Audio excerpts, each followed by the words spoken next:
Good morning. My name is Milford McGirt. I serve as the chair of the Georgia Partnership for Excellence in Education, and we're excited to put on our Critical Issues Forum for today in the fall. We're very happy to see everyone this morning, and I think we've got a great program set up for you to have a really interesting dialogue about education and turnaround aspects of it. Before I get started, I want to ask Beverly Ferguson from Georgia Pacific to come in and give a quick welcome. She's graciously served as our host for today's meeting. And Beverly, if you can come up and say a few words, we'd appreciate it. Thank you. Please give her a hand.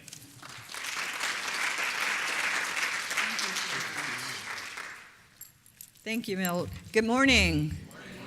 It is a pleasure to always have Georgia Partnership, Steve Dolinger, Dana in the house. On behalf of Christian Fisher, our president and CEO, Curly Dossman, who is our president of the Georgia Pacific Foundation, we welcome you. This is one of the most important organizations in our state, and I don't just say that because we're hosting you. Steve knows that. I've served on the board with him. Thanks to Dana and her great leadership, this organization forges us forward across the state of Georgia in the area of education.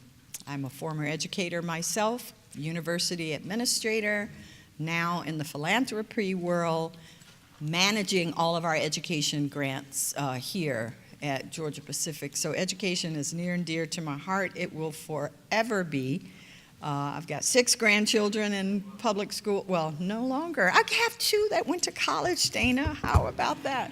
Woo-hoo. A few more to go and get them off. But this is really great. And these critical issues forums are so important, and we are so delighted to have you here today and to invest your time to be with us today. And again, we welcome you wholeheartedly. And I have a 10:30 meeting, so I'll have to leave you, but I'll pick up my materials, and Dana and Steve and Diane know that we are here to support this organization in any way that we can as a corporate partner. Thank you. Thank you, Beverly. We appreciate your hospitality and glad to have you here with us today. So we had an interesting day yesterday and across our country with the elections, and I'm not sure we've got a governor yet here in Georgia, but it's close. And I was just sharing with a few folks earlier, one of the things I was encouraged by was the amount of engagement and the voter involvement. The number of voters for a midterm election was very important across our country. And most of you know, on the federal level, the Democrats took over the House, the Republicans retained the Senate. So it'll be interesting to see how things continue to play forward, particularly in this field of education and the focus around it. For today's discussion, I think this is something that's near and dear to most of our hearts in terms of how do we strengthen underperforming schools. And many of you are aware that this has been a topic for a number of years. Within our state, our Governor Deal actually appointed a chief turnaround officer who's with us today, and you'll hear more about some of the strategic initiatives involved in trying to do that. When you think about communities and business leaders, think about workforce development, this is a really critical area. This is something that is involved in attracting companies to come to your city, your state. It's very important in terms of talent development. It's an economic development issue. When I think about, wealth and income inequality, education to me is the core for that. And just personally, I'm a kid that grew up on the other side of the tracks, and my parents were very, very focused on education as being a vehicle for me to be able to be successful and a citizen within the country. So again, I'm really excited about today's topic. That's one of my passions as well. I share that with Beverly in terms of why I'm involved with the Georgia Partnership. My day job is to serve as a managing partner for KPMG. We do accounting, tax, and consulting work there, but I have a lot of interest in education. My wife was a teacher as well, Beverly. My sister's a teacher, so it's something that's near and dear to me as well. So I'm excited about today's program. Before I get started, I'm going to ask Steve Dolinger, our president, to come up and give a few comments, and we'll get started here shortly.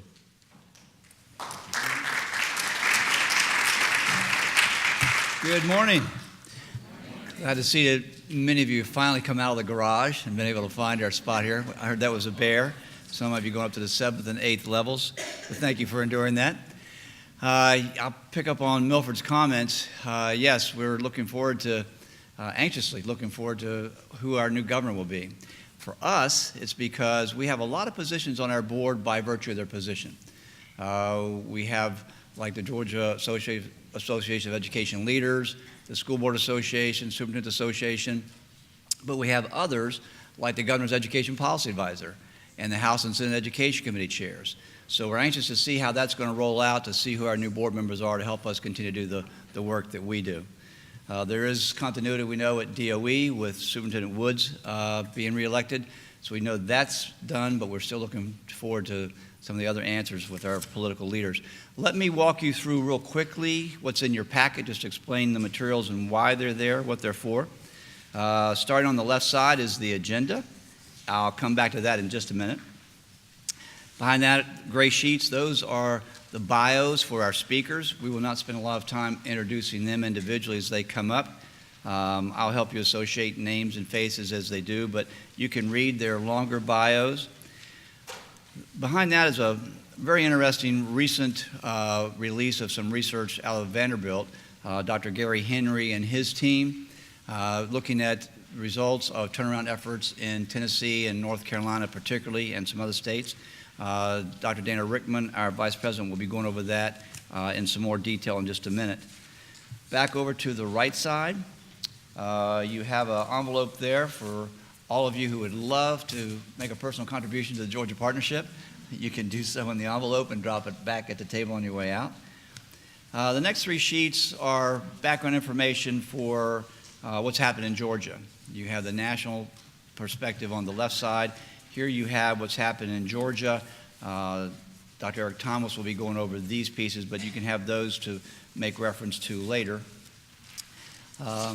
Behind that is one of our recent articles. This is, again, by Dr. Dana Rickman. It's in the current edition of the James Magazine. We have a good partnership with them, and just about every one of their publications, we have an article there from one of our staff members. This one is about the election season, obviously, from James Magazine. And last piece, the yellow piece, if you'd like to be included on our distribution list so that you can get releases of some of our publications, you can get invitations to meetings like this, just fill that out and drop it off again as you exit on the table outside. Okay, back to our agenda and the program for today. I want to remind you that, as you can see in the back, today's program will be taped, is being taped. That'll be on our website sometime next week. So if you'd like to go back and to hear some of the conversation, or if you have any of your friends or colleagues who were not able to be here, or you think they ought to hear this conversation, just refer them back to our webpage so that they can see that. I want to bring to your attention some of the materials that were on the front table. I know a lot of you have picked those up already, and not just alert you to the information here, but I have to congratulate our small team. They crank out some really good work. All three of these documents have recently won gold medal awards with outside juried competition. Actually, it was an organization in Georgia that used an organization in North Carolina so that they'd be more unbiased in their review of these issues. One is our economics of education. Many of you have probably seen our presentations. We update the publication about every 2 or 3 years. We started this in 2004 when the Georgia Chamber actually asked us to help them with the messaging that stronger education builds a stronger workforce, which builds a stronger economy. That was new language back then. It's more common now. We keep the data fresh, though, with our presentations. We do a lot of these across the state. We're doing a series now in all the regions of the state for the Georgia Academy of Economic Developers. We do a class now for the Georgia Municipal Association for elected mayors and city council members.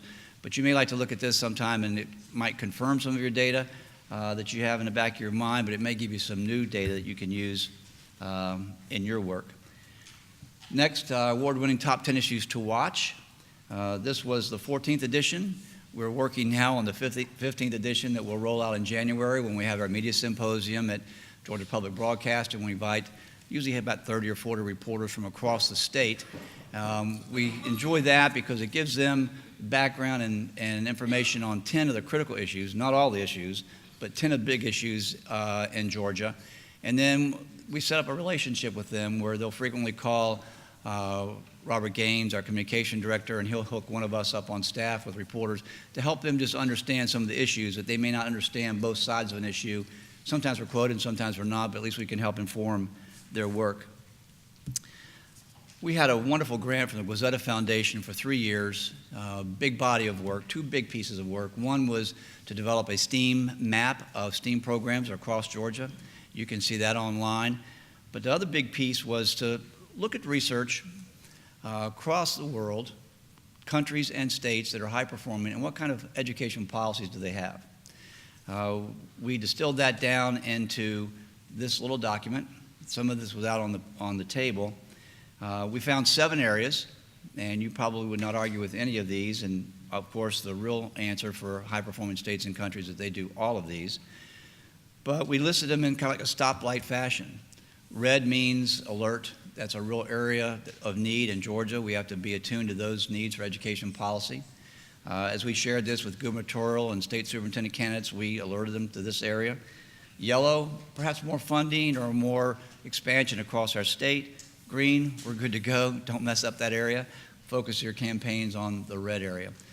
I think you might be interested as you see some of the national research, and we talk even more specifically about strategies and tactics in Georgia, how they will line up with some of these. Just to give you a hint, of course, on the front side, we have quality teaching and quality leaders.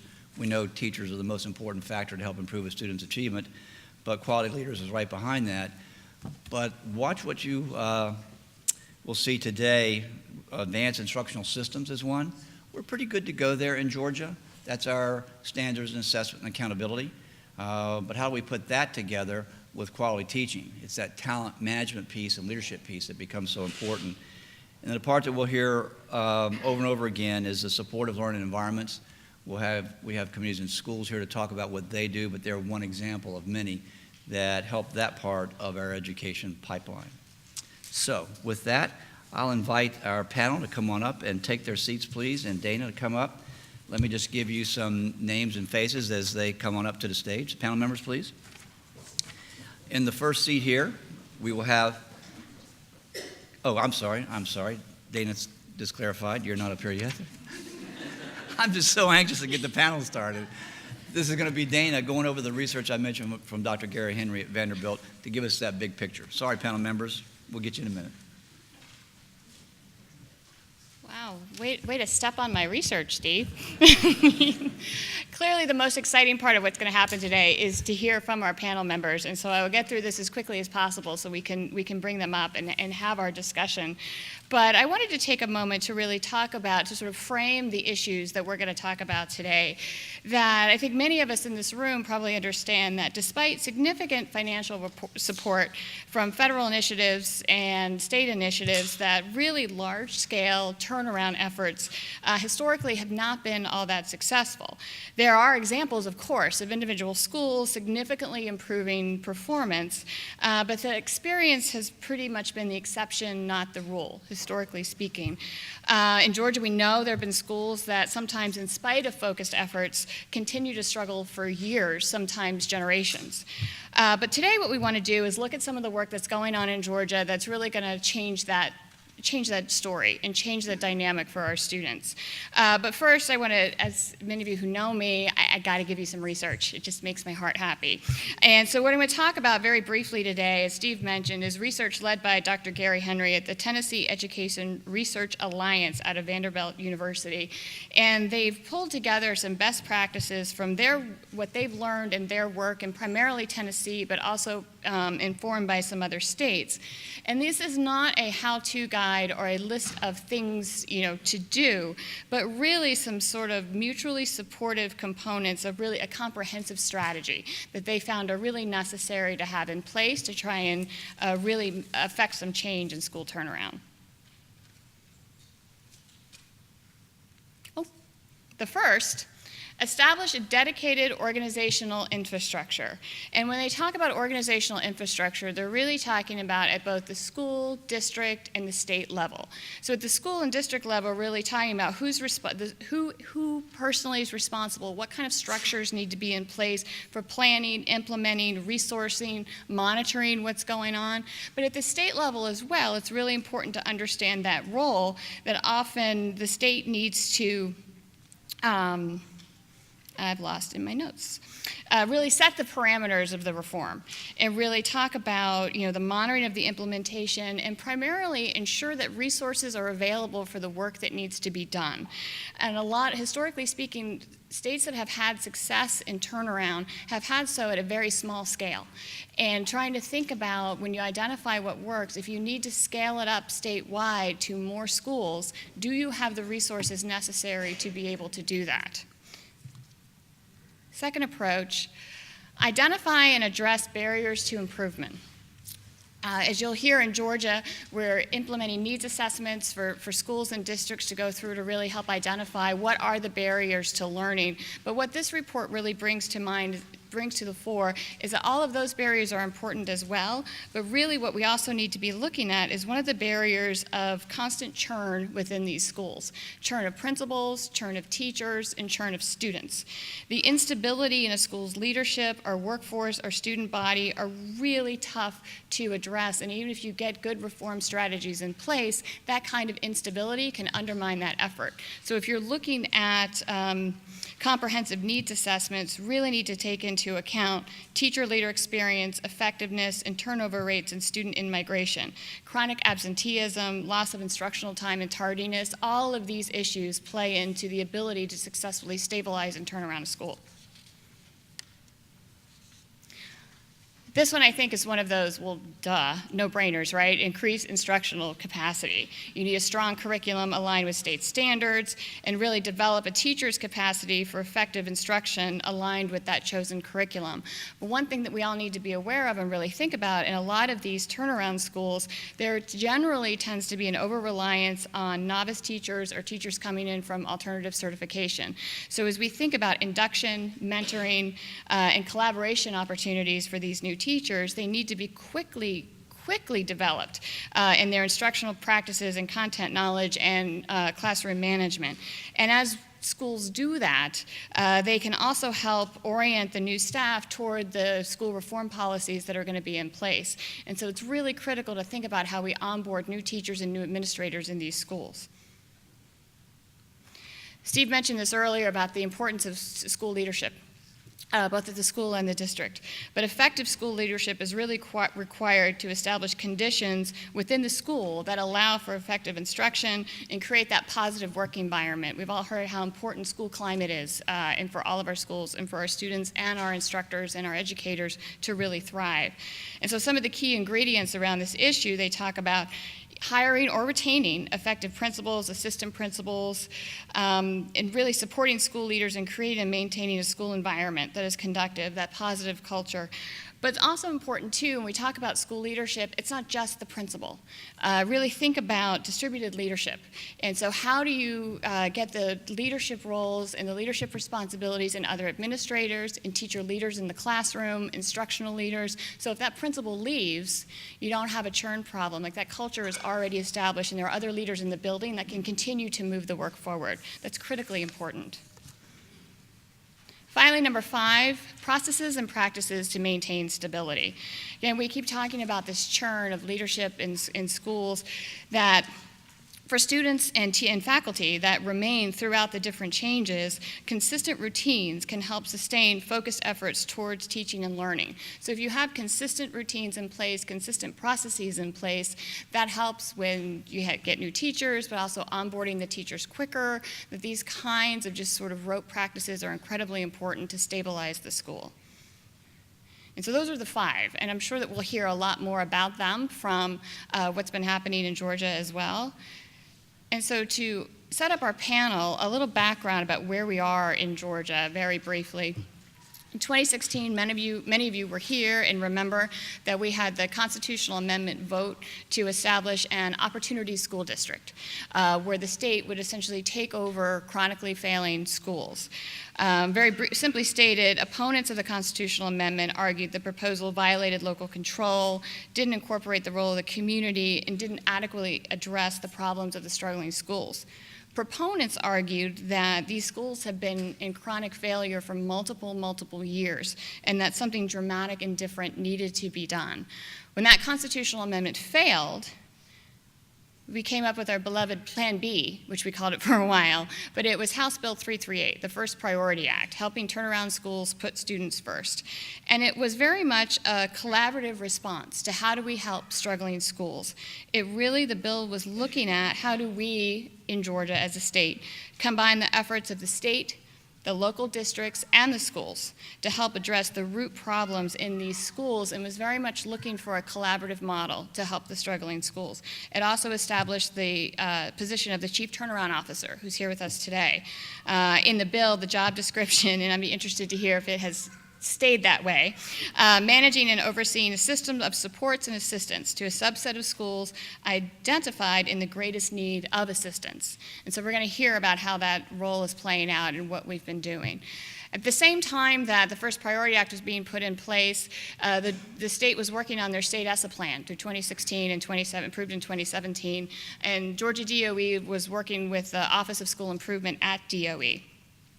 And at DOE, under the ESSA plan, the state is responsible for identifying chronically struggling schools, which generally include about the bottom 5% of schools from their ranking on our CCRPI, the College and Career Ready Performance Index, our accountability system. And in that plan, for many of you who may be familiar, we used to have focus schools and priority schools. Now we call them comprehensive support and improvement, CSIs, and then there's TSIs. And there's a whole list of acronyms that we could just go on all day, but I will spare you. So there's work of DOE that's going on as well. And of course, there's continual work of individual districts, like outside of all of this work too. And so there's a lot of energy and a lot of movement now to really look at these chronically struggling schools and how we can help them. And so that's what we want to talk about today, about sort of what's happening now. How far have we come since especially 2016? And for a brief presentation, I'd like to call up our Chief Turnaround Officer, Dr. Eric Thomas, to give us a quick update on how that's going, and then we will turn to our much celebrated panel. Dr. Thomas?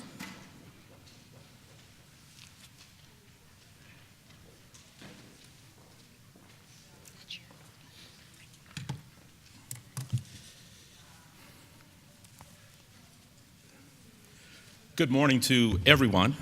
Really excited about this opportunity to share some of the work that's been taking place. We really believe that in short order, there will be an opportunity to do some really special things here in Georgia. I have the opportunity over the next 10 to 12 minutes just to share some of the work. I think you will see some very strong alignment in the work that we're doing and the research that Dana just shared. I think the first thing that I will start off with is this concept of purpose. I'm a strong believer, and the research supports it, that it's really hard to take on any initiative without some clarity of why you're taking on that initiative. It provides the anchor to all the work. If you're familiar with the movie Taken, it's one of my favorite movies. Liam Neeson has this special set of skills, and his daughter is kidnapped. And he goes into motion to save his daughter. And if you're familiar with the movie, despite him having some special skills, he immediately enlists others to support his work. In fact, he has an ex-wife, and she's remarried. And the husband, who's not necessarily a friend of Liam Neeson, he enlists him as well. And we use that as simply to frame that at schools, that at districts, we can't do this work by ourselves. We have to enlist partners. We have to enlist others to do this work. This work is really too complicated to do it by ourselves. And this idea of purpose, of saving kids' lives, is really the anchor to all of our work. I also appreciate some of the earlier conversation around, if we want to talk about really having a strong economy, invest in education. Today's kids are the future of this state. If we want to see economic vitality continue, if we want to see all of Georgia do extremely great things, invest in our kids. That's our future. Those are the individuals who are going to make up the job market. There's a body of research that suggests we don't have an educated workforce for the jobs of the future. So if we don't do something really special in education, we're going to actually have gaps in some of that economic investment pieces. The other thing that Dana highlighted is this concept of being complicated. This work is complicated. There's so many different pieces to it. It's not just teachers, it's not just principals, it's not just community, it's not just parents, it's not just standards, it's not just testing, it's all of those things. And they all connect, they're all interrelated. So this concept of being complicated is really, really an incredible piece. In the work that we're doing, we have 3 expectations. We really believe in the idea of partners. This has to be a partnership. We can't do this work by ourselves. I think Dana highlighted maybe the difference between the Opportunity School District and the work that we're doing, or at least the message around the Opportunity School District. This purely is a partnership. There is no silver bullet. There is no, here's the manual to go and turn around your school. I'm a firm believer there's no one better equipped to know what needs to happen in a school than the individuals at that school and in that community, because every school is a little bit different. So it has to be a partnership. I emphasize this phrase called the sweet spot. If you think about tennis, on a tennis racket, there's this place sort of in the middle that if you hit the ball directly there, you get the most power. If you think about a baseball bat, there's this place sort of in the middle of the bat that's where you leverage most of the power. What we're attempting to do, if you think about this continuum or a spectrum, some would argue that the Opportunity School District was on one end of that spectrum. It was a takeover of schools. Again, whether that was exactly it or not, we could debate that, but that's one end of the spectrum. On the other end of the spectrum, we could argue doing nothing. Our goal is to be somewhere in the middle. We surely don't want to take over schools, but we got to do something. So where's that sweet spot in the middle? We call it a partnership. Our work is embedded in Georgia's ESSA plan, so our work is not some standalone work, and I don't know that we've messaged that very well. Our work is not off to the side. The schools that we work with are a part of the Georgia Department of Ed. My office is a part of the Georgia Department of Ed. Simply what we've looked at are what are those schools within the state that need even additional tiers of support, an additional level of support. That's what that second bullet is really all about. And this third bullet, and I think this is the point about Dana in regards to sustainability. How do we leverage the learning, the research, the best practices that are taking place in this small group of schools? How do we learn from that and transition that, diffuse that throughout the entire state? There are best practices that are research, evidence-based that schools should be doing. So how do we leverage a small set of schools and sort of a little incubator, pilot? How do we leverage the learning from those schools to have an impact much more broadly? That's the work, those are our expectations. In regards to the work, obviously it's research and evidence driven. I've talked about the value of partnerships and stakeholder engagement. I think Dana highlighted the need for addressing academic needs and non-academic needs. I think unfortunately under No Child Left Behind, there was this incredible focus on standards, assessments, teacher effectiveness, principal effectiveness. If a school did not turn around, you fired teachers, you fired principals. We didn't consider the fact that Elijah didn't eat last night. We didn't consider the fact that little Susie, who's a 10th grader, heard and saw some things upstairs that no 10th grade young lady should hear. But we're expecting those kids to come to school every day and do great things in the classroom. So we have to consider the academic and the non-academic side. The other point that Dana really highlighted, and the research is exceptionally clear on this, and I think this is probably our biggest challenge at the moment, this work has to be comprehensive. It has to be coordinated, and it has to be coherent. And my definition of that is for people to see the connections. So not only are things connected, but that people understand how those connections play together. That's our theory of action. That's the work that we're attempting to do. In regards to the evidence base, as many of you may know, I spent the past 6 years at the University of Virginia. I led the school improvement and district improvement efforts in schools and districts across the country.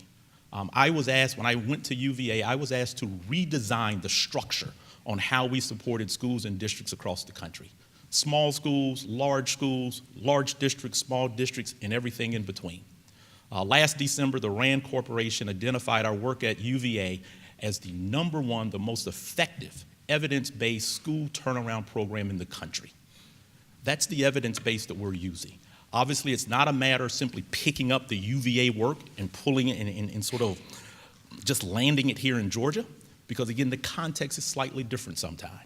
But the anchor of our work here in Georgia is actually the evidence base that we developed at the University of Virginia. That evidence base is anchored by 4 tiers. I think we've heard the idea of leadership multiple times over the past 20 minutes. Absolutely, leadership matters. Talent management. The research is exceptionally clear. If you want to improve student outcomes, put an incredible teacher in front of every kid. The instructional infrastructure, the teaching, the learning pieces, curriculum, instruction, data analysis, intervention, all of the teaching and learning components, absolutely critical, and I think we can appreciate this. And then there's a concept of district support and accountability, and I think that's a gap that we sometimes still see. We can't ask schools to turn themselves around. What the research argues, and again, in my experience in working with 20, 30 states across the country, if you've got a school that's low performing, if you go and hire a rock star principal, you'll see a bump. But just like any good rock star, they fly in, and in 2 or 3 years, they fly out. So there has to be this focus on sustainability at the school level, but even greater than that, there has to be these conditions at the district level so that the district can own its turnaround. And our work is not about telling schools what to do. Quite honestly, most of our work is about how do we help the district set up the conditions so that it can turn its schools around. But those are the 4 levers that really drive the work. In regards to the non-academic pieces, we did an incredible amount of research and literature review, and we identified here in Georgia, what are the 7 most prevalent barriers on the non-academic side for students? And these are those 7. The research is really strong. The percentage of students who have asthma, that's exceptionally high, particularly in certain communities. Hearing, language, and communication, the mental health piece, I think we all can appreciate that. There are more than 35% of the students in many of our districts who do not have 3 solid meals each day, despite having free and reduced lunch at school. So how do we address some of those nutrition pieces? But those are the non-academic pieces that we constantly focus on as well. I spoke a little bit earlier about this idea of a sweet spot. If you think about change leadership and change management, there's a body of research that argues if you want someone to change, you've got to bring them to the table. You simply can't expect people to go and change. You have to involve them in the change. They have to be a part of it. In fact, I would argue they have to lead it. That's what we mean by this partnership. It's somewhere in between.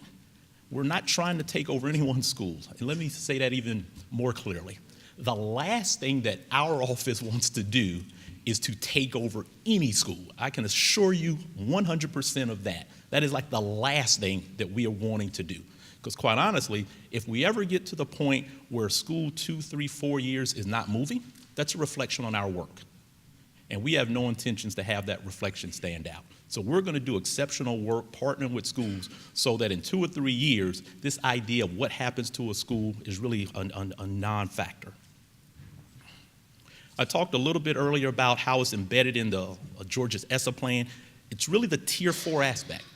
The schools that we work with are Tier 3 schools, and then we have an opportunity to look at lots of data, and among the 104 Tier 3 schools, that's the lowest 5%, we identify about 20 of those, and they become Tier 4 schools. But they're entitled to all of those supports, all of the opportunities that they would get in Tier 3. They simply are getting additional support. Our present school year, again, I talked about 104 schools that make up the lowest 5%. There's 26 districts that are represented. That equals out to about 50,000 students. Our partner schools, we're working with 19 schools across 8 districts, roughly about 10,000 students that we're impacting presently. In regards to supports, and I'm going to run through these exceptionally fast, in each district we have what we call as a transformation specialist. That person leads a team. Team members include individuals from the local RESAs, team member from the communities and schools, which we have here on the panel. We also have a literacy mentor in the elementary schools that we're working with. The team leader is responsible for coordinating that team and working with the school and the district. Other supports, we have a director of partnerships and community engagement to pull in those external pieces. We have a family engagement initiative. We know that that's important. In your packet on the right side, there's a little bit of a concept called the CEO Friends. We think that's a critical piece to the leadership development of principals. And then we support all of our schools in any sort of grants that they may be entitled to. We're also launching a health and wellness initiative, very targeted toward those 7 health barriers. This talent management piece is going to be critical. We're actually working on creating a potential strategy around that, so we're excited about that. We partner with the Woodrow Wilson Foundation around STEM teachers in our targeted schools, and then an incredible focus on leadership. Just really quickly on the leadership piece, it's really about at the district level, the superintendent, the school board, how they are looking at transforming their school. At the school level, there's a difference between being a traditional principal and a turnaround principal. I think anyone can appreciate if you've got a stable organization or a stable school, a certain leader can go in and be effective. But if you're a startup school or startup organization, or you have to turn around an organization, it's a different skill set. And then Dana spoke about some of the sustainability factors. How do we support our system principals? How do we create teacher leaders? How do we leverage the school leadership team? Some of the innovative best practices, this idea of how do we promote change in a very strategic manner, this idea of 90-day plans in which 3 or 4 priorities for each school are identified so that schools are not trying to do too much. This idea of the behavior event interview, and I'll talk a little bit more about that a little bit later. I spoke about the CEO Friends, Communities and Schools partnership that we'll speak about here in a second as well. There's an incredible focus on the climate and culture of the school, and it's about character education and developing soft skills. We talked about the health and wellness initiative. We're doing health and wellness screens for students in all of our partner schools. We have 11 leading indicators. So every week, every month, there's 11 pieces of data that we look at to identify whether we're moving in the right direction. If we're not moving in the right direction, obviously we have those conversations and make decisions based on what that data says. We talked about the talent management piece. We're actually initiating some work around curriculum and formative assessments so that schools and districts can choose to be a part of that work. In regards to accountability, again, there's a lot of support, but there's also a lot of accountability as well. The fact that we're in schools every day, the fact that weekly reports go to the superintendent, to the school board, we're constantly looking at what the data says and putting that data in front of everyone. I'll close with this as far as what we have learned. Most schools and most districts, as we walk into a partnership, they're literally just simply trying to do too much. And we'll talk a little bit more about the rest of these here in a second. I'll close with this idea of if you want to bring forth different results, then you really have to make some changes in how you design your work. The background factors oftentimes you don't control. But if you want to change your results, you really have to look at your purpose, your philosophy, how you make decisions, and your organizational culture. And those are the sort of things that we're working with schools and districts on.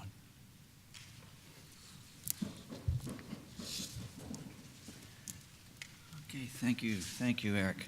All right, now after having the national perspective and what's happening in Georgia, I will invite the panel up. Been so excited about that. I'll remind you that the bios are in your packets. Dana will pose questions to the panel members and hopefully make this more conversational and not just going down the line, but you can hear that conversation. And also there's, as you see on the agenda, there'll be time for Q&A, so you might be getting your questions ready. So now I'll give you the names and the faces. First here we have Carol Lewis. She brings a voice that support services. You heard Eric talk about communities and schools. Dr. Tangela Madge.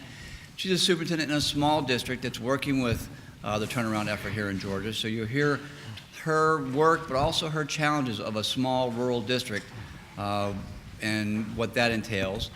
Angela Palm with Georgia School Board Association. You'll hear her sensitivity to local school boards and their desire for local control and how that is playing out. You've already heard from Eric. And then Dr. Gina Whitaker is Assistant Superintendent in Fulton County, in an area of that county. They are not part of the turnaround effort, but they're doing turnaround strategies all the well, and we can hear from what they're doing. So Dana, take it over. Thank you, Steve. And I share your excitement about diving into the panel, so I'm just going to get right to it. And Angela, I want to start with you. Initially, many of the education organizations indicated an opposition to this idea of the Opportunity School District, right? How have they sort of transitioned their thinking about turnaround efforts since the passage of the legislation and the work that's currently going on now? The two are completely different, as Eric mentioned earlier. The Opportunity School District was really about the state taking it and kind of showing schools how to do it. And that did not bode well. There were a number of reasons why education groups, including ours, opposed the Opportunity School District. One of the things that we pointed out, though, in fighting that was that we have statutes on the books that hadn't been used, that would build a more supportive environment, included punitive things, but what started with working on the partnership between the state and the local governments. And the amendment failed. Representative Tanner went back to all the arguments that had been made and really developed the statute around that. So it's centered around the existing legislation that was already there. So that tempered some of the arguments. Really, the greatest argument that was left around what we currently have was the structure for the turnaround officer. There was concern that the turnaround officer was being placed outside the structure of the department, outside the state superintendent, and it would be the state board that hired the turnaround officer rather than the state superintendent, and trying to figure out organizationally how that works. I appreciate the attitude that Eric came in with and the work that he's doing, the approach he's taking as a partnership, because one of the things that all of us liked a lot about the statute was, for the first time, there was recognition and acknowledgement at the state level that there were other issues involved when there was low student achievement. Whenever educators would try to say that and talk about the broader environment, everybody would say, you're just making excuses. And so finally, we had a statute that acknowledged that and was building that into the process. So I think that we're at an interesting point now, because one of the issues with having the CTO structured the way it is how does that work when leadership changes? Right. And so as we go into a new governor, the governor appoints the State Board of Education. Will there be changes on the state board? How will this work over the term of other people leading? And how do we maintain it so that it doesn't get caught up in the politics of things? So already I'm hearing some things that Georgia is addressing from what we've heard from the national research is important is this clearly defined structure and then also the processes that are in place so that when you have a turnover in leadership that the processes can still move forward, and it seems like Georgia's really trying to embrace that and make that part of what we're doing. I want to shift a little bit for the next couple of questions, looking at sort of broad lessons from turnaround that we can draw from Georgia and the work that we're doing now. Dr. Thomas, you just heard the presentation that I did, and arguably in Tennessee, there's been mixed results with the work that they're doing there.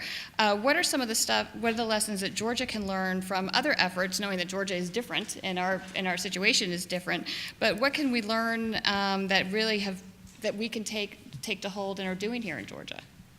I think particularly the research from Tennessee, I'm actually familiar with the work that they have done and are doing. When I was at UVA, we actually partnered with Shelby County, which is Memphis basically. So much of the work that they're doing is to some extent sort of very similar to the work that we're doing here in Georgia. I would say the two things that would really just jump out to me is this idea of how do we leverage the local school and that partnership with the school district. If you're familiar with a little bit of the work that took place in Tennessee, there was the Achievement School District, in which there were X number of schools pulled out, and the Opportunity School District was very much modeled after it. The research or the outcomes on that approach has not been very strong. At the same time, there was something called the I-Zone, the Innovation Zone. And there were about 20 schools, and the school and the district, along with the state, partnered to create what that strategy and that structure looks like. I think you can quickly see that's very similar to what we're doing here. And the outcomes with that approach is actually pretty strong. So I think there's very much ideas that we can learn from there, and we look forward to that. Dr. Whitaker, I want to talk a little bit about Fulton County Schools. On my slide, we were talking about all of the legislation and DOE, but then I said, individual districts are taking this up as well, and they're not waiting for different instructions. And I think Fulton has really been a model as an individual district, really working on this for quite some time.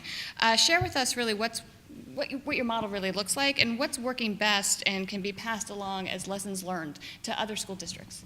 Yes. Well, first of all, one of the things I want to share is that it's important for any district that's embarking upon this work to start small and then scale the work. So in Fulton County Schools, we started with the Achievement Zone, and that was truly a clear, bold action that brought urgency to our schools that had been chronically underperforming, specifically in the Banneker cluster.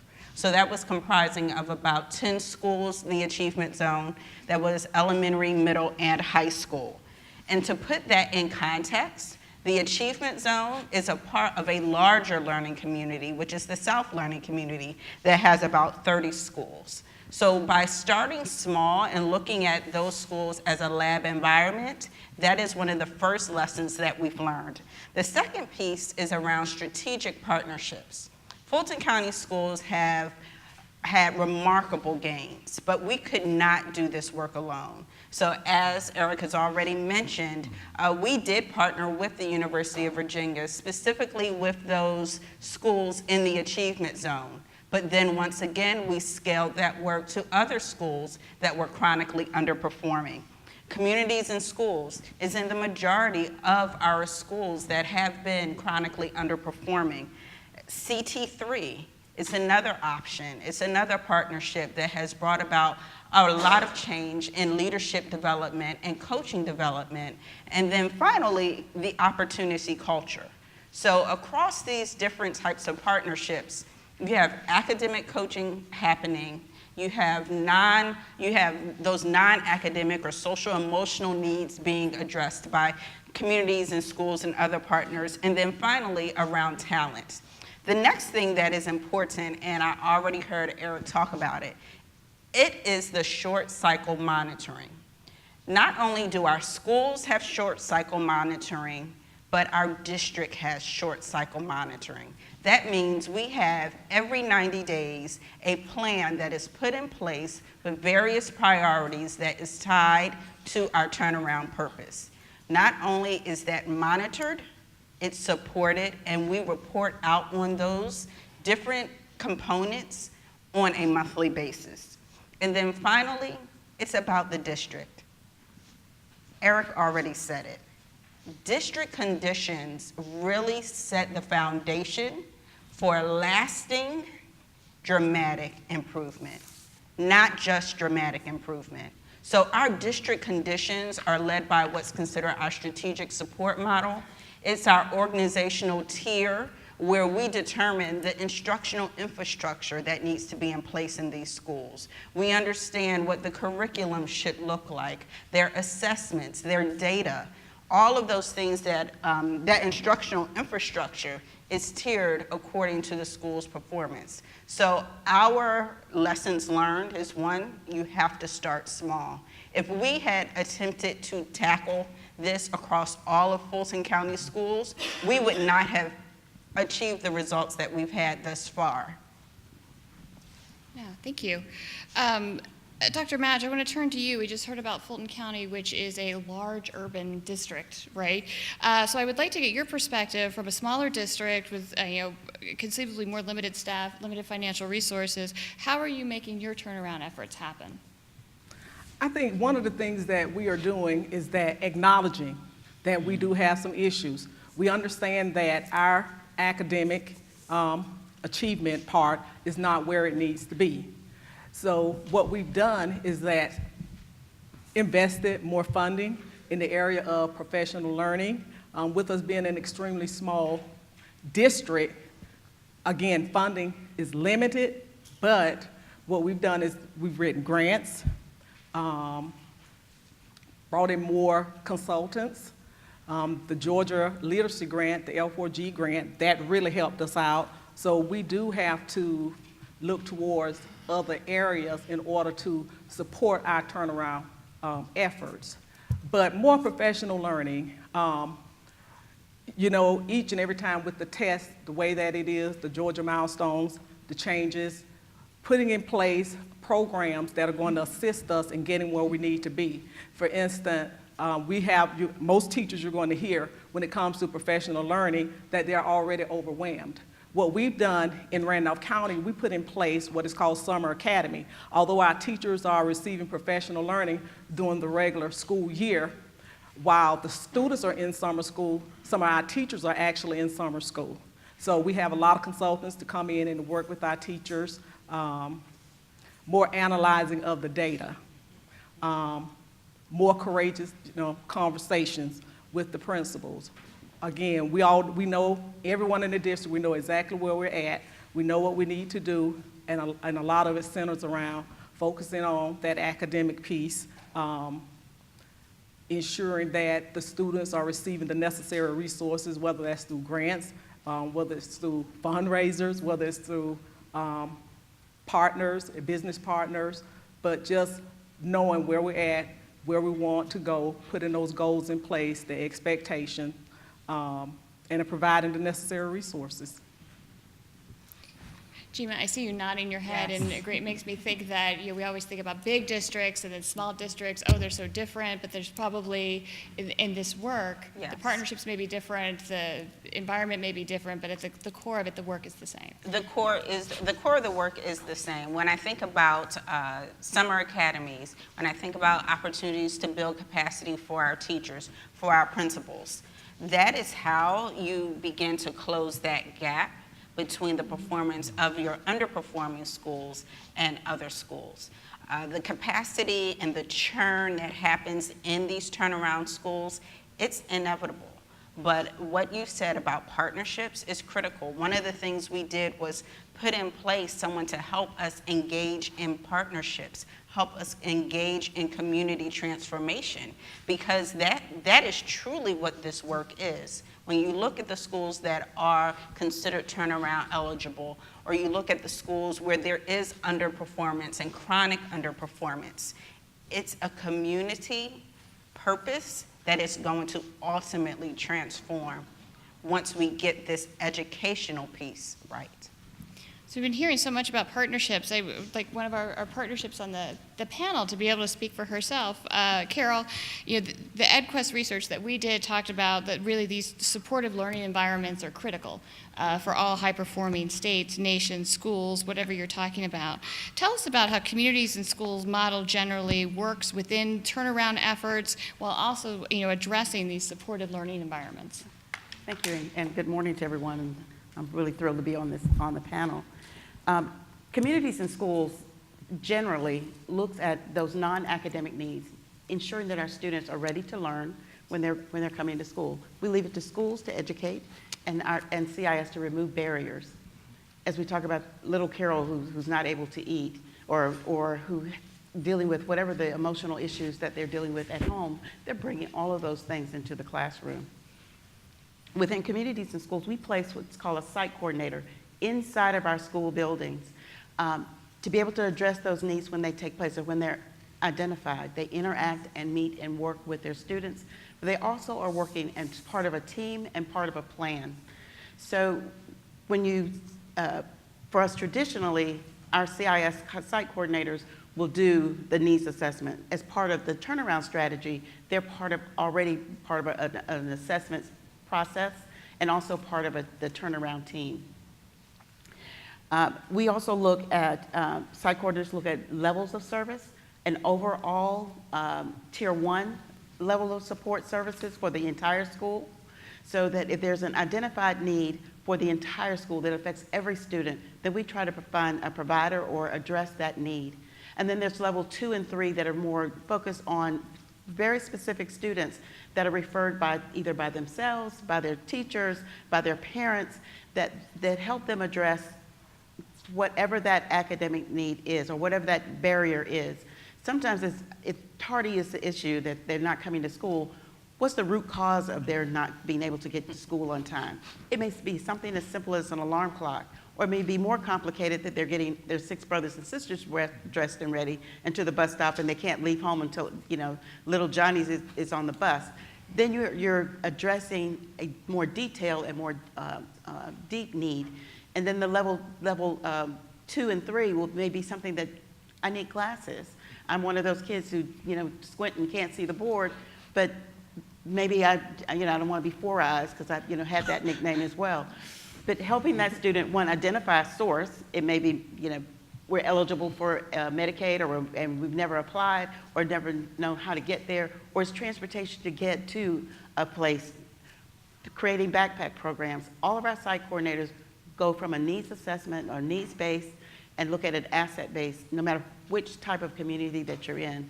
So you're creating an environment that children are coming ready to learn. They know that someone's going to help them address some of the challenges that they face. So it's a different atmosphere when they're walking into schools, and teachers aren't solely responsible for every single thing that a child needs, because that's next to impossible for them to be able to do. Yeah, thank you. Angela, we've been hearing a lot already about partnerships and also the critical role that the district plays and that the local school boards play in helping support these schools. What are some examples of local school boards in the districts that have turnarounds? What are they doing to engage the community as a partner in the work that's happening? I think they're doing a lot of the same things that Eric is doing, as they've all said. The steps are the same. The structure of turning things around are the same. One of the really good things I think about where we are right now in the state is that we're building the capacity at the state level to help the local level. Through Eric's office, through the Department of School Improvement at DOE, a lot more resources are available electronically for people to access. And the other thing is sometimes whenever the conversation changes and everybody's talking about it, it changes the atmosphere around it. So you don't have to end up on a list and then be told what steps to take or this is going to happen to you. There's a growing understanding of the process. And I think that we're seeing that happen. There's a much greater understanding that it's a dynamic process. This isn't linear. You don't do this, go here, go here, go here, or it's on a flow chart, do this, if yes, do here. It's not that. It's very dynamic, and that's one of the things that makes it so difficult to do. And so I think we have school boards and superintendents who are working together and looking at what is going on, where their weaknesses are, and how to address it, and looking for the community support. We have some areas of Georgia that have very few businesses, if any, located in the school district. And it's very difficult for them to reach out and find the partnerships. And so one of the things that is helpful at the state level is when they can help put people together and help them find where the resources are. So I think that there's a growing use of resources, educational resources, and also just really changing the conversation and making it not a failure to need help here and to turn something around. It doesn't mean that you failed. It means this is where we are and this is what we need to do, and we look at it and move forward. So you're dying to say something, please. I think what Angela is really speaking about is helping to identify the role of the school board. Yeah. We had a turnaround launch this past summer, and we had a session with school board members. We just 2 weeks ago had another session with school board members from all of our partner districts, and we'll do that again in February, trying to help elected officials in that community appreciate what is your role in this turnaround effort. Some of it's about bringing in partners and engaging the community, but when you think about the talent management conversation, schools generally don't decide what teachers it has. Schools generally don't decide the principal that it has. The district does. And the person may be the superintendent who sits in the chair to make some of those initial decisions, but the superintendent has to be empowered by the school board. And sometimes we talk about this idea of a governance team where the board and the superintendent work collaboratively. So anytime we're talking about district conditions, the school board has to appreciate the role that it plays, and does it have the political will to make some really difficult decisions? Decisions that, you know, everyone in the community may not appreciate. So some decisions that, you know, some family members in the community or things have happened for the past 30 years, and that's just the way we do things. Again, if you want to see something different, then you actually have to make different decisions. Yeah. And, Dr. Thomas, I want to stay with you, and I want to shift the conversation a little bit to talk about real specifics of what's happening in the schools. And I'm really fascinated, I've heard you talk before, about this CEO friend and the CEO friend role that you referred to earlier. You know, the partnership is all about education and business involvement. For those of you in the audience, from what I understand, this is a pairing of CEOs with superintendents and turnaround districts in an effort to support leadership capacity. What's that been like? What's happening with that? Tell us more. And actually, I think there's a flyer on the right side of your folder. It's actually a partnership between the principal and a CEO friend. So that's the pairing. And the vision there is, if you've come up sort of on the K to 12 teaching and learning side, you may be, as a principal, you may be really strong curriculum-wise, you may be really strong pedagogy-wise, you may be really strong from an intervention standpoint, all the teaching and learning pieces. In my experience at UVA, our partnership was between the Darden Business School and the Curry School of Ed. And what we really sort of tried to pull out, what are some of those business principles that a good organization has in place? In a school is nothing more than an organization. A school district is nothing more than an organization. So when you come up on the K to 12 side, you don't necessarily think about resource reallocation. You don't necessarily think about return on investment. You don't necessarily think about how do I develop talent in a very strategic manner. In the business world, that's what you do every single day. So the CEO friend concept is to pair a principal with a leader of an organization, a leader of a business, not as a mentor, not as a coach per se, but because of this conversation, the hope is that some of those business principles, the things that you work on as a business leader every day, how can that apply to my role as a principal? And we really believe that that's such a critical piece that a principal plays. Yes, the teaching and learning piece is absolutely critical. And you're leading an organization. And if I may, being a part of that type of development, truly having executive leadership development, one of the components that was very strong for our principals was around change management. Change management, as all of you know, is where our ideas will either rise and you will have sustainability, or they will fall. But that implementation dip, the way in which any type of idea, any type of innovation is implemented and then driven through the organization, through the people, so that it's moving beyond urgency, but a call to action that is sustained. For a principal to think about their turnaround efforts to that level and that degree is something that is necessary for sustainability. And so for all of our principals and all of our district staff, for all of our learning community staff that has been a part of that partnership, that executive functioning is something that muscle is being built, and it's being built consistently, and that is what is helping us to continue to drive the change.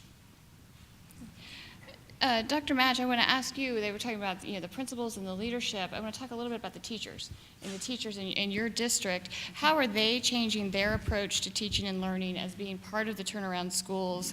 And how are you working with school principals to enhance teacher morale and sort of overall teacher culture? What's that looking like for you? Again, our teachers are very much aware of where we're at and where we need to be. And they are taking advantage of professional learning, spending more time in leadership meetings at the district and the school level, analyzing the data within the school as well as in the district. When it comes to the principal, the support comes from just giving that principal support and clarity when it comes to expectations, ensuring that the principal has the necessary resources in order to obtain certain goals. I'd also would say providing additional professional learning for the principal, and that's some of the things that we've received through the Chief Turnaround Office. Just giving him that extra help, that extra support, and especially when it comes to the culture, you know, the principal is the person that's going to pretty much guide the culture, but putting in place incentives, celebrating and acknowledging when the teachers are progressing. So things of that nature, just ensuring that, you know, that culture is there and giving that principal the support to assist in selecting the teachers, the resources, the overall curriculum within that school.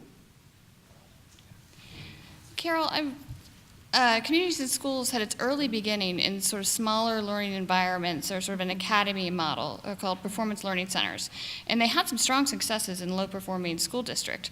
This initial group of turnaround schools that is embarking on this tend to be in smaller school districts in rural Georgia. I think many of us in this room are real familiar with the CIS model as it's implemented around Metro Atlanta, because this is where we live, you know, bigger schools. What are some differences that you guys, different approaches that you guys use between like Metro Atlanta CIS schools or smaller rural communities, or are they different? We talked earlier about how the fundamentals are the same. And that's basically true with communities and schools. Whether you're in a rural, an urban, or suburban community, the coordination of services is the same. What is different is the access to services, or the availability of services. In a smaller rural community, you may not have a Big Brothers Big Sisters for mentoring. You may not have a very coordinated food closet or pantry. Those are maybe things that you create. We have, for example, just in Randolph County, who has been hit with they were hit with a storm. Communities and Schools was able to not only just look at resources outside of rent that didn't exist in food pantries and with Save the Children that are national partners, to be able to coordinate support services for those schools that were hit because the resources weren't there. The site coordinators may be have to create a mentoring program because there's not a mentoring resource there.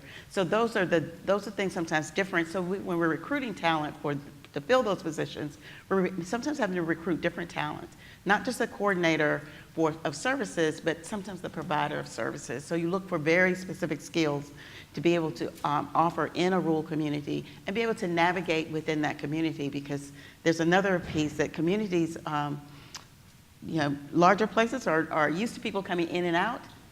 Smaller rural communities are not. So building trust is key, and it's major, not only with students, but also with the community and with parents. You're not yet another person coming into their lives to tell them what to do, but you're now a person who's coming to offer assistance, and you're going to be there consistently, and also that you're going to be able to do that. It's not going to be, I'm going to refer you over here, but I'm going to take you to. So I think those are some of the things that we have to see that are different. In a larger community, there are several opportunities to coordinate service and to vet services. And then in a smaller rural community, you may be the service and the support. Jima, being from Fulton County, this may come as a surprise to you, but superintendents change. They tend to come and go. How do you, thinking about your turnaround work, how do you really build sustainability for these turnaround strategies, knowing the churn that comes for both superintendents but principals? I mean, what does sustainability look like for you guys? Of course. So, one, it is about the vision. The vision must inspire. When you talk about the vision for sustainability in our turnaround schools, we're talking about the what, which is, of course, schools no longer being on that failing schools list. We had 8 schools to come off of the failing schools list just with the new CCRPI. We had 8 schools also to have a closing the gap score of a 90 or higher. Those are the whats that we want to see. Our vision calls for us to have 0 failing schools, and we have to coordinate that effort. But then also when you talk about the what, we must talk about the how, and that how is all of the different teaching and learning components and the instructional infrastructure. We must remove those barriers. But before we can talk about the what and the how, we must keep in front of us the why. That why, that purpose, is so that we can see change in our community. We have a lot of different partners, but sometimes there's a struggle to coordinate those partners. So at Banneker, we've started this Safe Center, which is a coordinated effort to address all of the non-academic needs in our schools.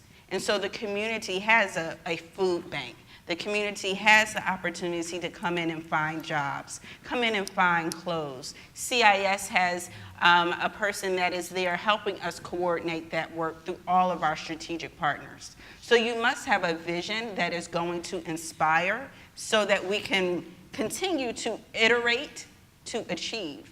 Yes, we launched this work many years ago, right before the Opportunity School District was launched at a state, but understanding that iterative process, that you're always going back to the well to see how do we refine, how do we address the current academic needs, the current non-academic needs in a multi-year plan. Our Board of Education has created our Strategic Plan 2022. And it is our role, it is our responsibility to ensure that we implement strategies that are best for our children. And then finally, it's about that co-creation of success. We must co-create that school and district leaders. We must connect with our families. We must connect with our community because we cannot do it alone. Our ultimate purpose is to transform that community. That is our why, and that collective efficacy is what's going to sustain regardless of leadership. Dana, if I can add a piece to that. In regards to that superintendent board piece, I think a point that Dr. Whitaker really highlighted is some concept of a strategic plan at the district level.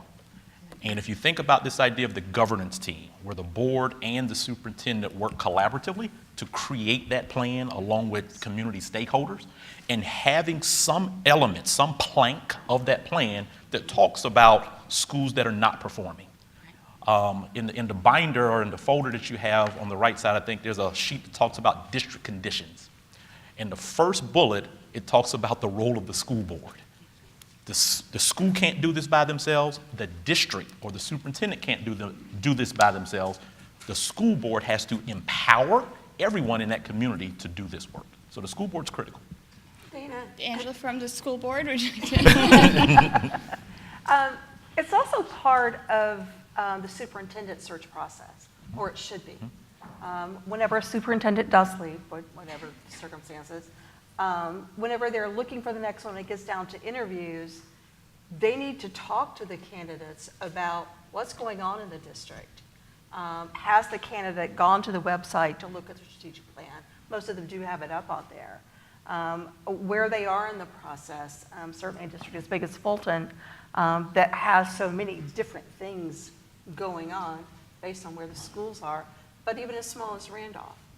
Whatever the size of the district, it's an important part of governing that whenever they're hiring a superintendent that they do talk to them and make sure they're aware of where that district is in the process of improving things and how that superintendent candidate's experience feeds into that.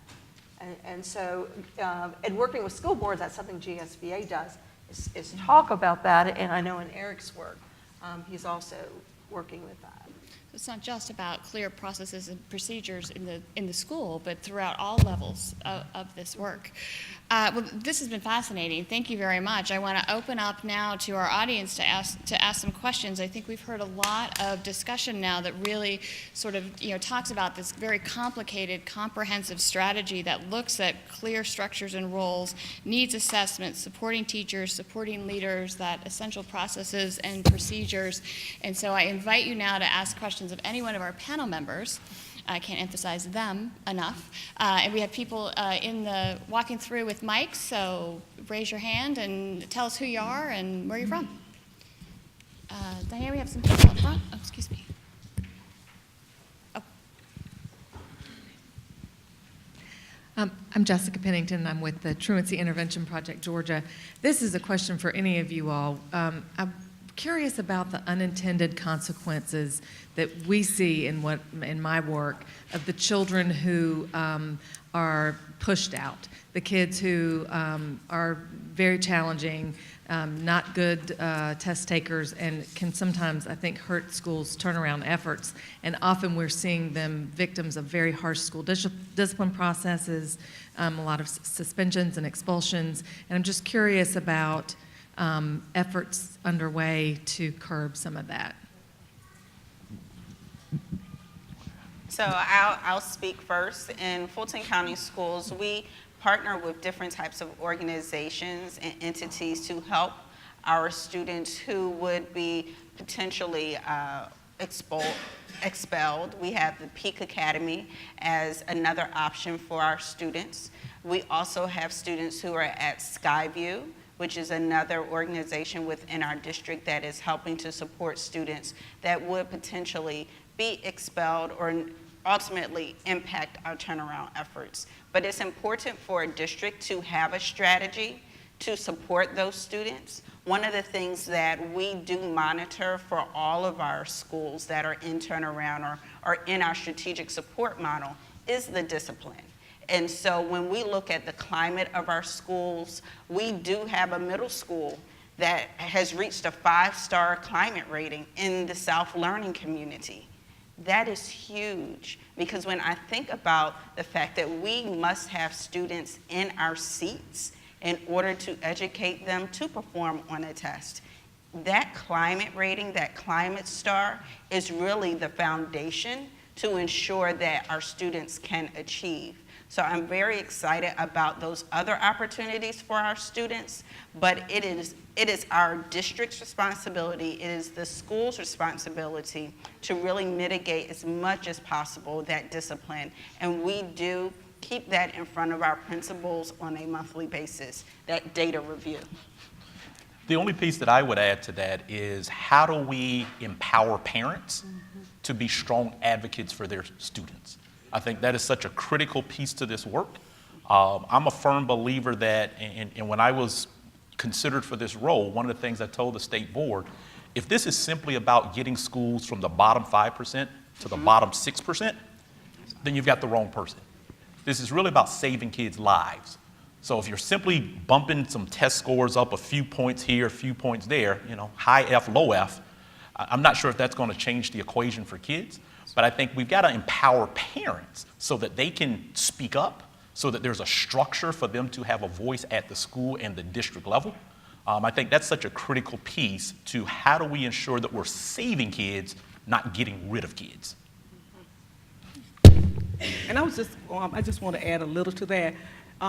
One of the things is ensuring that parents and all stakeholders feel welcome and wanted in the schools. In Randolph County, we are a charter system. And with that being said, each school has their own governance team. And the members of that governance team consist of teachers, non-instructional support people, as well as community leaders, business partners. And so just ensuring that you're working in a culture where people want to come, they want to assist. Do you have other questions?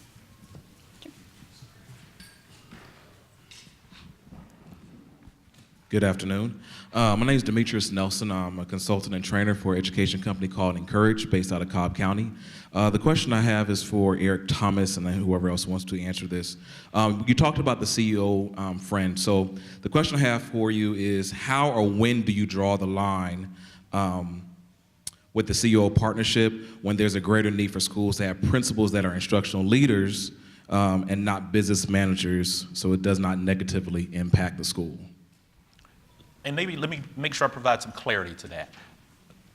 The principal, whoever the principal is, we assume that that principal has the instructional leadership background to lead the instructional work. So we think that's oftentimes in place. Obviously, over the past 10 or 15 years, with such an incredible focus on academics, many of our principals are strong instructional leaders. I think the point that I would emphasize, and I think Dr. Whitaker sort of brought this to light as well, many of those same principals have not been provided the training or the opportunity to lead change. They haven't been provided or have not had the experience on how to align all of these millions of resources that they may have access to. So before you know it, you've got a lot of things going on, but if they do not have the experience or the capacity to figure out how do we align these resources to the priorities and to the needs of our school. If you think about the talent management side, in my experience, many schools and many school districts, their HR director is a former teacher who just came up the ladder. In the business world, you think about an HR director who that's what they know how to do, that's what they've spent the past 20 years doing. As a principal, if I have not been trained on how to interview effectively, if I have not been trained on how to assess effectively, then I may have the greatest teaching and learning experiences, but if I don't really know how to lead those organizational pieces, there's going to be a gap there. So that's the conversation that we're hoping principals have with their CEO friend, is to help fill some of those gaps. I think that's a really important part of the process that Eric has built, because he's absolutely correct. Educators can be great educators and they advance in their career, but they get into positions and we don't do anything, as far as I've seen, to help them understand organizational effectiveness or deal with any of the research around what makes an organization work, what incentivizes employees, what doesn't, and all of those things make a big difference and go into the leadership role. So I think this is an important process. Next question. Thank you. I'm Sita Cook, a retired educator who follows a lot around Atlanta Public Schools.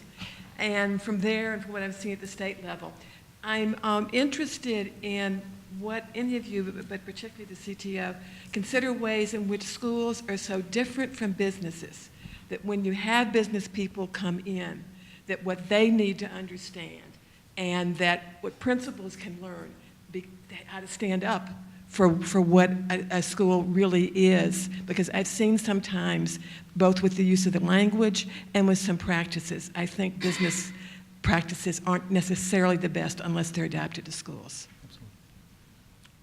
I think my point to that would be, I think it's a combination of all of those pieces. Dana started off with some of the research from Tennessee and really the research around the country. This is really complicated.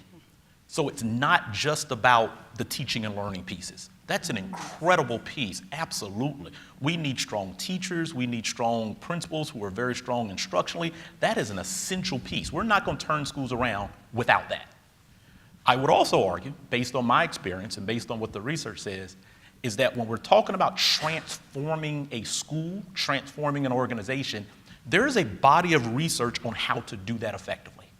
And quite honestly, the business world knows how to do that much better than we do in education. We could debate that conversation.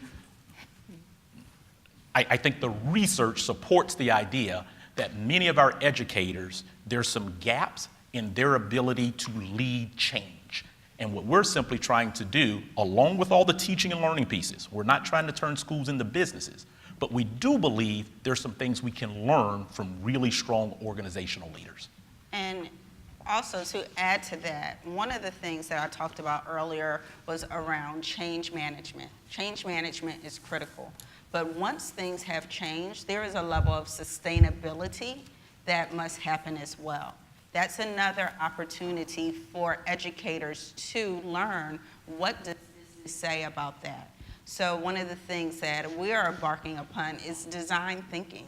That is something that is lived really in the engineering world, and not necessarily in the world of education. However, that type of thinking, understanding the assumptions, the validity of what we believe is the reason why we've gotten the gains that we've received or achieved, that's the type of thinking that educational leaders must begin to do as well, because we cannot simply sit in the silo of teaching and learning. That is what we ultimately have to do, but we live within a more dynamic organization, and that organization is the community. If I can add one final piece to that conversation there. When you come up on the K-12 side, you get your bachelor's in whatever education, and you go and get your master's in licensure. In most post-secondary programs, you take one course on change management. Turnaround is nothing but change.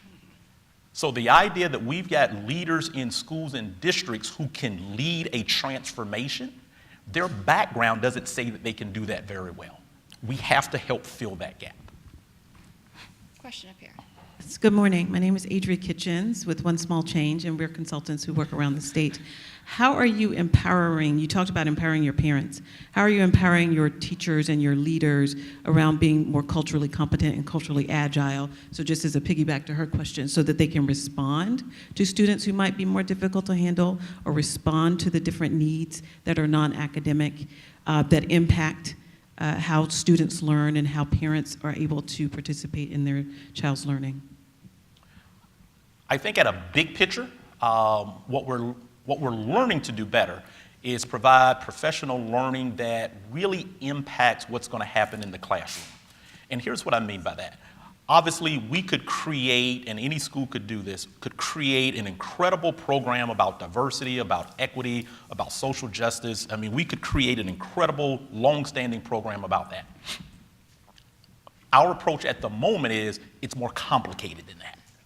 We can't, at least our position is, that can't be the center of the work. It's a part of the work, but it can't be the center of the work because we think that it's a little bit more complicated than that. The other piece that I would add to that is it has to be specific or sort of driven by the context of the school. There are schools that we work with that, quite honestly, diversity is not a conversation. There's not an issue there. The teachers look like the students and the teachers look like everybody in the community, so that conversation just doesn't need to be had necessarily. So from our standpoint, it's really about, at your school, in your district, what are those 3 or 4 high leverage priorities that we need to support you on? And we really only work with about 3 or 4 at a time. Anything more than 3 or 4, the research says you can't do it very well. Question? Hi, I'm Danielle Gray with the Dobbs Foundation. And Dana kind of kicked off the panel with a presentation of research on how effective schools are effective. And it sounds like that's what the turnaround office is trying to implement through change management. But with 105 schools on the list and you're only able to serve 20, how are we going to scale this out?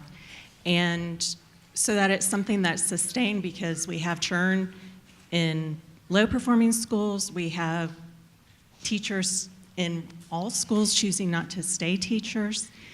So what would it take to get this to be more than just a turnaround effort? And this is just how Georgia supports schools, all schools. Ultimately, that's actually the goal of House Bill 338. I don't know that that's been communicated very well. I think over the past 2 years, there's been this incredible conversation of takeover or non-takeover. But the language in House Bill 338 really speaks to how do we leverage the schools that we work with as sort of an innovation hub to learn and to diffuse those practices more broadly. Here's an example. In some of our districts, there may be 8 schools on the list. We may only be working with 3 of those schools. The vision is that many of the practices and innovative ideas, research-based, evidence-based approaches that we're working with those schools, working with in those 3 schools, that the district will adopt those more broadly, and we're actually seeing that happen. In Bibb County schools, there's 8 schools. We're working with 3. Quite honestly, just about everything that we're doing with the 3, the district is starting to adopt those in the other 5. Dougherty County schools doing something extremely similar. Richmond County schools, very similar. So even though we're working with the 20, we are actually starting to see how what's taking place in the 20 is being diffused more broadly, and that really is the intent of House Bill 338.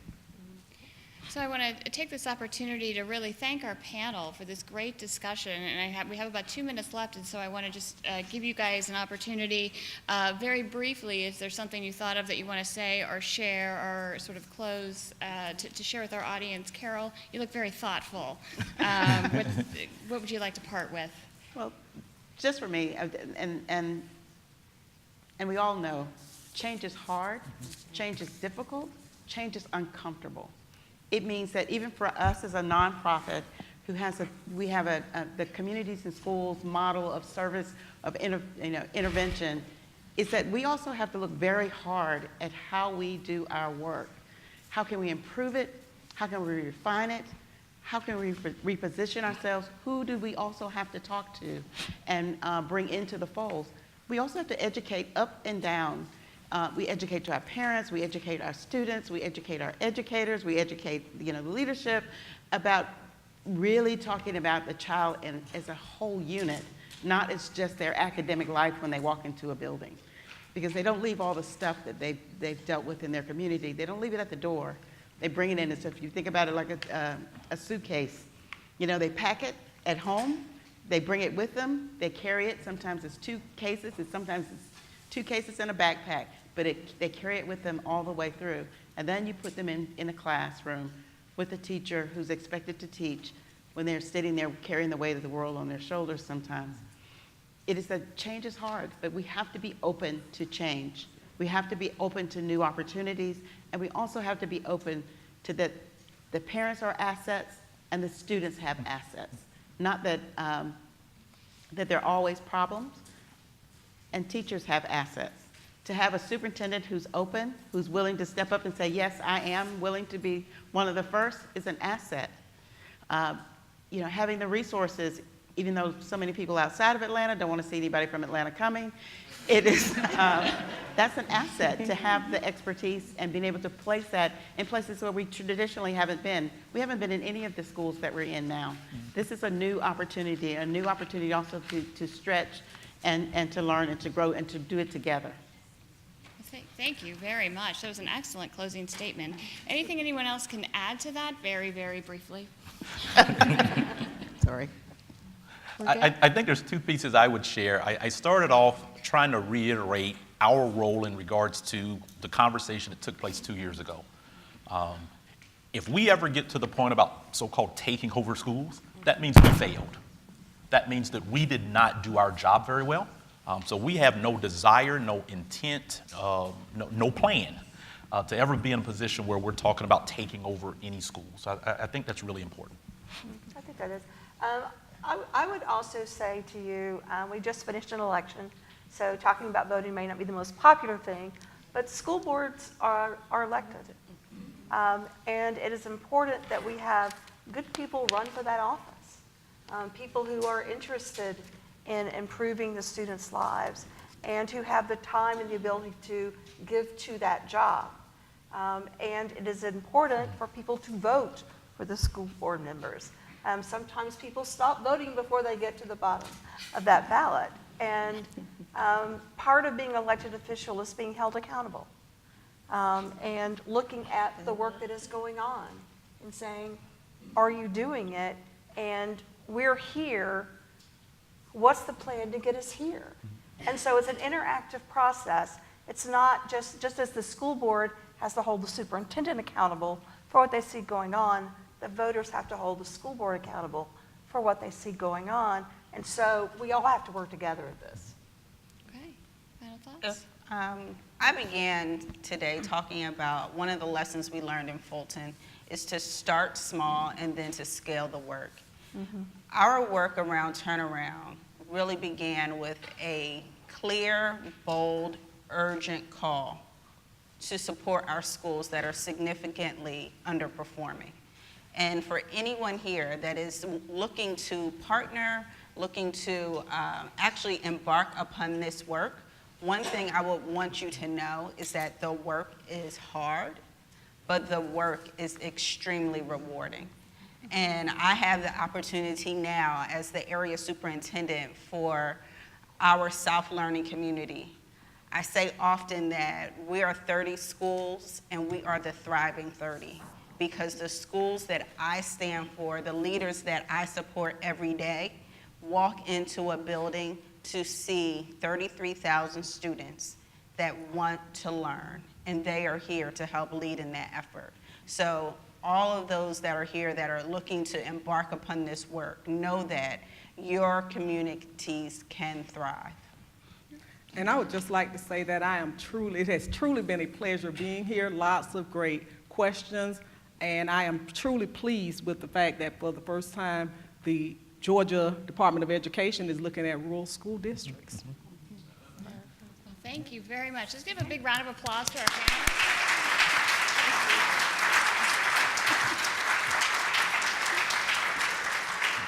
And I'd like to invite back up to the podium Milford McGirt to close us out. And while he does that, I give you all free reign to pull out your devices and look at your cell phone.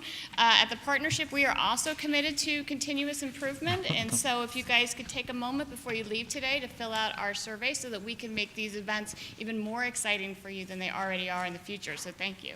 Okay. All right. Thank you, Dana. And I'm going to be real short because we're running out of time, but the survey feedback is very helpful for the forums and future events. I do want to thank all the panelists. I've learned a lot today.